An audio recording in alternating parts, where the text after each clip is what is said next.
All still getting there. I can see one, two, the Jeep one coming around as well. She's put it down, but pick it up.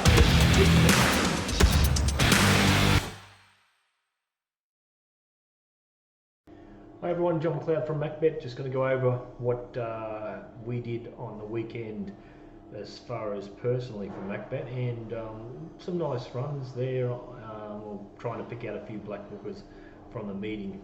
The track played a lot different to the way we thought that it was going to play. You can see our bias over here.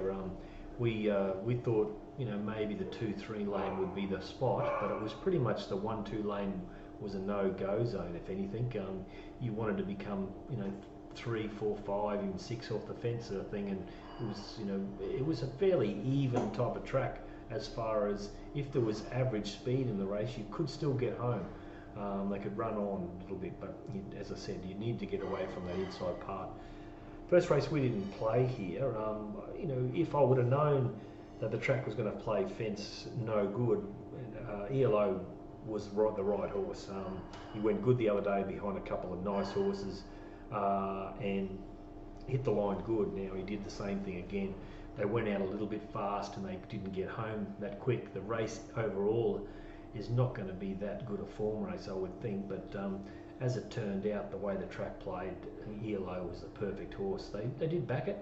I think we had it about the 440 mark.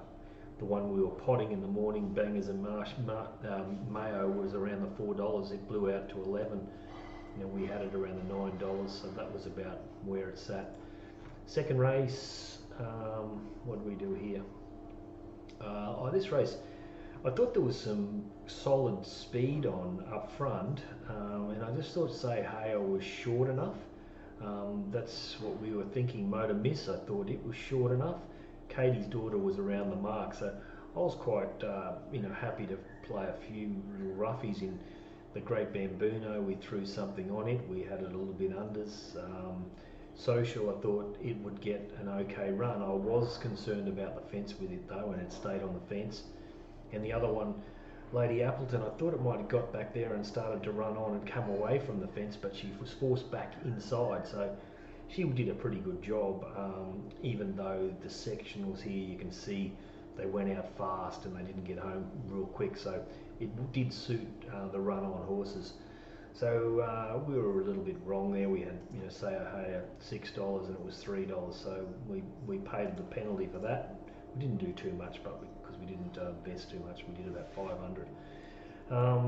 The next race was the third. What did we do? We were keen to bet here. As the track was playing offence, it just made it better, really, for these two horses, Roman Aureus and Leroy the Conqueror. I was a little bit concerned with Leroy just because of the breed. The sire is not really that well known for 1350. The mare was okay, but I was a little bit concerned about it. But I still was happy to take the punt in betting around these leaders because they weren't in the right spot and these two horses were flying. So I think on the audio we did the same thing. We had 1,000 on Leroy the Conqueror and 2,000 on Roman Aureus, and got away with something on the race, so that was all right. The sectionals, quite good. Both sides were quite good. Our sectional, the last one, wasn't as good as what the Shane Baker's was. We've got them a little bit longer, worse than that, but I still think the race has gone good. The next race, race 4. What do we do? Thought this plate went really good, Fairy Mahone, because they've gone out very slow and they've really sprinted home hard. Now, the Fairy Mahone, it was sort of in no man's land halfway down the straight. He just couldn't win, and he just picked the bit up and charged through late. So I thought it was a good win. We were happy to bet against a couple in this race just because of the way the track was going to play. I was concerned with the speed, which was right. We didn't really think there was any speed in the race. I upped the ante on the speed over here just because the fence was no good and I was sort of trying to get the back markers into play. So we finished up throwing something on Prospectus and Ultimate Ring. Both of them went okay, but you know, we pretty much had Ferry Mahoma at the same price as what it was, but it did go good. Thought Roos was just ridiculous at the price it was, $1.65. We had it $3.20, but I just couldn't. I didn't make the most of that race, and we finished up losing on it. Next race, what do we do here? Black Booker Slow Hands, just coming off that sectional, didn't go real fast. They sprinted home quick, so he's gone good. Slow Hands, go back to Eagle Farm Caloundra. He's, you know, over a mile. Want to be on him next time. Cloak was able to find the lead. Top Prospect didn't even go to the front. Sat about fourth, I think. Cloak went straight to the front, you know, dictated in front and sprinted home. He did a pretty good job again because he was on the inside, but he did have that easy run. We threw something on Cloak, and we threw something on Fastnet Cyclone. Fastnet Cyclone was a big go. It was, I think it was about $6.50 in to $4 at one stage, you know, but he did have the fence. That was his problem. But he still was able to hang on for second. So we got away with something there. Probably should have bet up a bit more on that race, just because you can see our price $2.20 and we were getting around the $3.50 on Betfair. So it was something that I probably went to water a little bit on that race. Next race, no Black Bookers. What happened here? They went out very fast, got home slow. Again, the 800, 900 metre horse going to 1100. They just don't get it. It was by Sequalo as well on a wettish sort of track. So there was a lot of things against it. We threw something on in the morning, but we dropped off it on the audio just because of the way where it was going to be as well.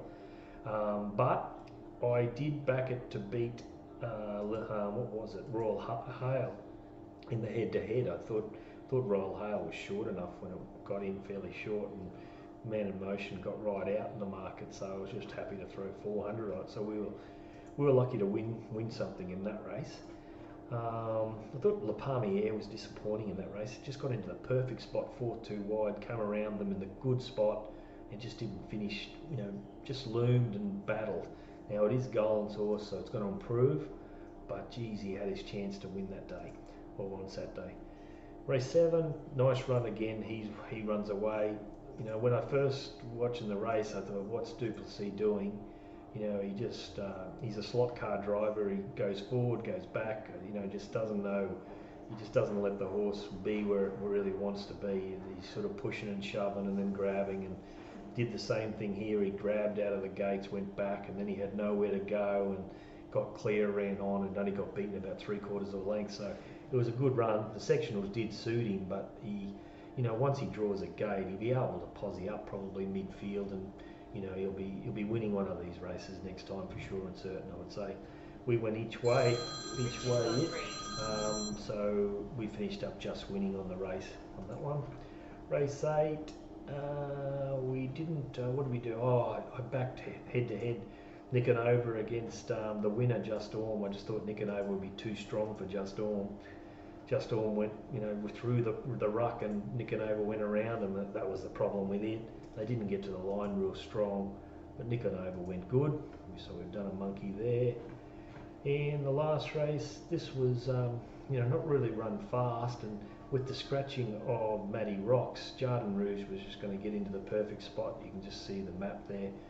I just couldn't, the price that it was just the price I had it. So I couldn't bet, but I was sort of wanting to bet, and all I did was I finished up from back into the place. As soon as Matty Rocks came out of the betting, I thought, I'm happy to take $1.85 the place. So that's what I did, but I liked it, but I just couldn't push anyone into it at the finish just because it was the price I had it. So I backpedaled a bit sort of thing on it, but we finished up winning something. Anyway, we finished up winning a bit over 3,000 on the day. We backpedaled a lot, but you know, on those sort of days when the track's playing wet, they're all over the shop. It's just good to get away with a win. I think you just can't press the button too much. So that's about all from us. Black Bookers, as I said, I want to be on the stayer again. He runs away. I thought he went good. Slow Hands went very good. Wait for Eagle Farm or Caloundra, not Doomben. Ferry Me Home, good win, but I don't know where he got it from. He's a bit of he's not real consistent, that horse. And I think that's it. Yep. All right, I'll talk to everyone next week. We'll do another video on Monday. Cheers.